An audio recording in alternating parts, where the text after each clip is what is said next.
This is TNA Impact, released in 2008 for the Xbox 360, the PlayStation 2 and the PlayStation 3. Later on released for the Wii. I don't even know how that went. I'm reviewing the Xbox 360 version, and this is just after the fact that THQ San Diego has been closed.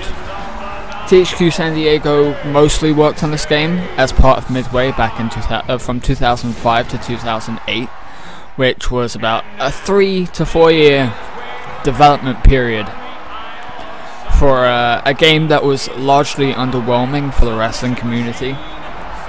They had 3 years to put together a good game for TNA, and what we essentially got was a bug-riddled mess of a game, which had its fair moments of being fun, mostly when it came to like in-house local multiplayer. But the limitations of the game, as good as it looked, you can't polish a turd. What we got was essentially about 30 to 50 moves out of the alleged thousands that were mocapped by partially by the 3 men that you see there: AJ Styles, Christopher Daniels, and Samoa Joe, who are currently competing in an Ultimate X match, a first for video gaming in well, essentially a wrestling video game, because it's exclusive to TNA. This match seemed to be a lot more complicated than it should have been, especially with the already overcomplicated and buggy mess that was the control system. The control system was essentially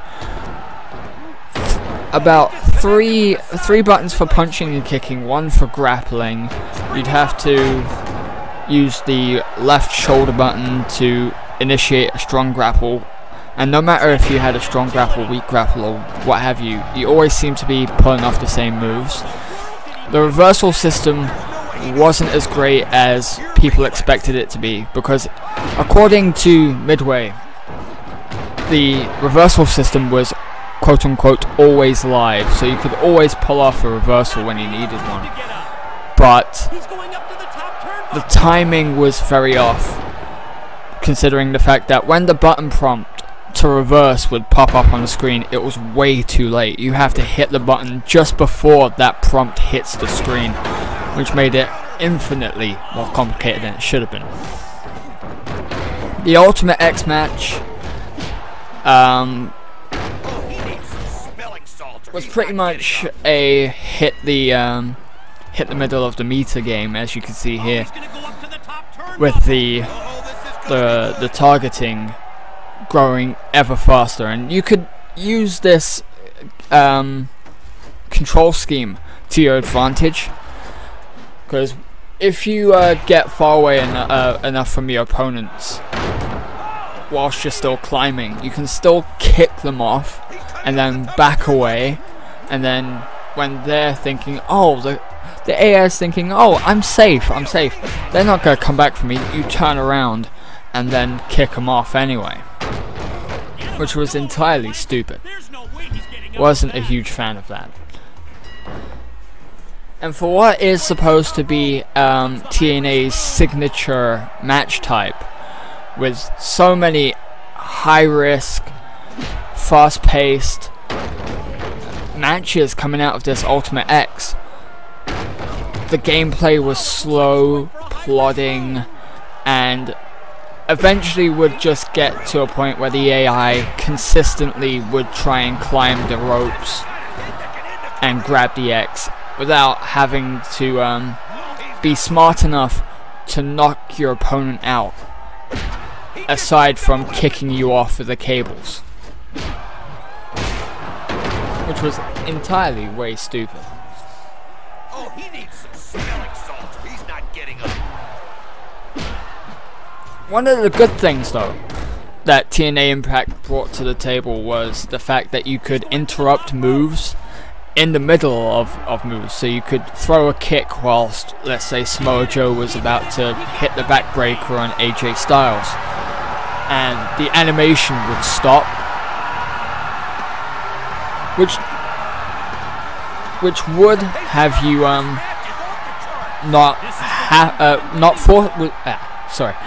would not force you to watch the move animation play out in its entirety, like at that time the SmackDown vs. Raw series, where everything was just canned animations,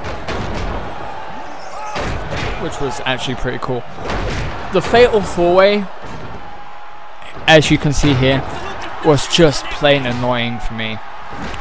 I played this as Alex Shelley, and basically you couldn't keep your opponents down long enough to get a pinfall.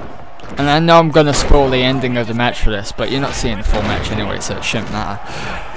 I was so sick and tired of playing this match. I played for about 12-13 minutes in this one match, which actually features Mike Tenay, who came as a free downloadable, because apparently he couldn't be put in the game with Don West, who was an actual unlockable, along with such shitty characters that were essentially creator wrestlers that looked like juggalos from the career mode, which is stupid. I mean, if you want to create them, by all means go create them, but why should we waste unlockables for this? It's like the red and blue people from or the red and green training dummies from SmackDown vs. Raw 2010, I think. So 2009 or 2010, it was stupid. But essentially what I had to do was, Kurt Angle got the pin on Curryman, I think, and I as Alex Shea just rolled out the ring because I had no interest in continuing this match. Because there was no way for me as a gamer to persevere and try and win the match, because it wasn't really entertaining me at that time. I was bored out of my mind because I'll be consistently pulling off the same moves. There were no variety to any of the moves. I was having trouble doing the springboard moves, and just a whole friggin' mess. And guttingly enough for me, I actually bought this on day of release for full price, which was like £39. So overall, this game is just annoying as hell. And shortly after, Midway, San Diego, and Midway just died. Now this is WWE All-Stars, which was released in 2011 by THQ San Diego. After the shutting down of Midway Studios in 2009, THQ purchased San Diego Studios for a princely sum of $200,000 and set them to work on this, an offshoot of the WWE franchise that THQ has become so widely known for. Basically, it's using the same engine as TNA Impact. Few minor control differences between the two games, such as springboarding requires only the use of 2 buttons, not 3. The obvious graphical changes in that this is an over-the-top wrestling game, going back to the days of WrestleMania, In Your House, and stuff like that. Now, as you can see here, I took advantage of the creation suite to create myself, kind of in the same vein as John Morrison. The sunglasses never come off, by the way. That's my gimmick, and I'm sticking with it. And my opponent is Stan Grubb, who happened to be called Stab Grubb in this because it's an in-joke. And for what it's worth, this game was completely far and away different from what Impact was supposed to be. Impact was supposed to be an arcadey type game with the grounds into realism, because the graphics were realistic, the arenas were realistic, so on and so forth. But this is just really an over-the-top game. As you can see, flips, flips, flips, flips, flips, flips, more flips. One thing that definitely did change between the two games was the fact that there were more moves and a greater variety of moves that you could use, because TNA Impact had about 5. Surely I'm exaggerating, but there was a limited amount of moves. In this game, you can't really change the movesets. You can only change the base moveset. For example, Matt Denton has John Morrison's base moveset and Randy Orton's RKO finish.